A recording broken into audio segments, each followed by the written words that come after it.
Hey everyone, I'm Beth. I am the Fitness Princess. It is September and that means it is Polycystic Ovarian Syndrome Awareness Month. I'm sharing all month long with information about PCOS, hoping to help educate you and empower you to be your own advocate for your health. Today, I just want to talk a little bit about the benefit of being diagnosed so that you know where you can go from here. There are risks associated with having PCOS, which is very unfortunate, and none of them are pleasant. However, some of them can be prevented or even reversed if you find that you have them. So I wanted to share those things with you today so that you can just be aware. If you are newly diagnosed, maybe this is just something that you can be aware of in your own health. It can help you change your lifestyle, which later on this week I'm going to share the different treatment options for PCOS.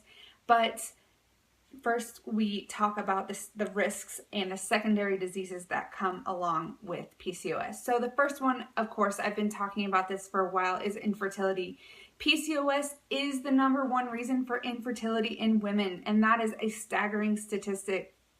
Like I've mentioned, many women don't even know that they have it until they're trying to conceive, and they find that they can't get pregnant that easy. So they go to the doctor, and that might be something that they're tested for, and they find out that they have it.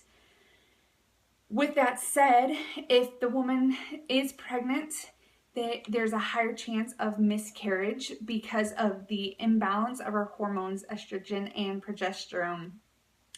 There's also a higher risk for premature birth and a higher risk for gestational diabetes, all of which don't sound fun to me. With the imbalance of our hormones, insulin plays a huge factor in this. And I am going to be talking tomorrow all about insulin, but getting type 2 diabetes is another risk associated with having PCOS. It is something that is preventable and it is reversible. So if your doctor tells you have type 2 diabetes, you can do something about that. It is reversible. And then along with that, metabolic syndrome is another risk of having PCOS, and I want to read this definition because I wasn't quite sure what encompassed metabolic syndrome. And this is from the Mayo Clinic, which I find has good information.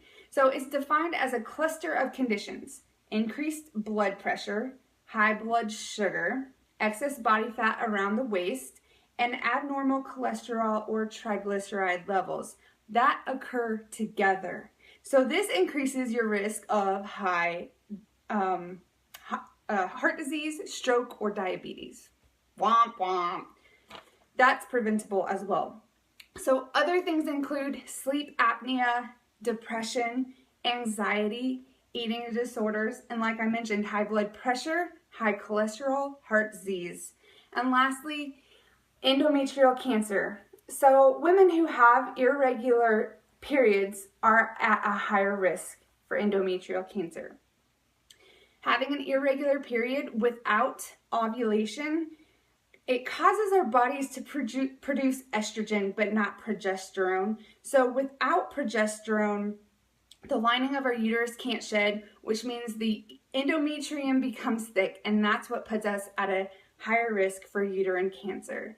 So this is a little side note, and I know I said I'll talk about treatment later. This is the reason why I decided to go on birth control in the first place, because I knew it would lower my risk of cancer, because I had crazy cycles. I had no idea when my period would show up. It would show up 1 month and then I wouldn't have it for 5 more months. And so to lower that risk, I did decide to go on birth control pills for 10 years. Now I'm done with that. But these things, they are not fun. Most of them are preventable and reversible. And we're going to talk about that a little bit later this week of how you can change your lifestyle. So I hope these things help you. If you have PCOS or you're newly diagnosed, you know what to look for. You know, you can start at a place knowing how to change your lifestyle. That is your best option. It's very hard, but it is doable. So I just want to send that encouragement out the door along with this bad news. But those are the risks associated with PCOS. So I hope this helps. If I can be of any help at all, please let me know. I hope you guys are having a great day, and I'll talk to you later. Bye.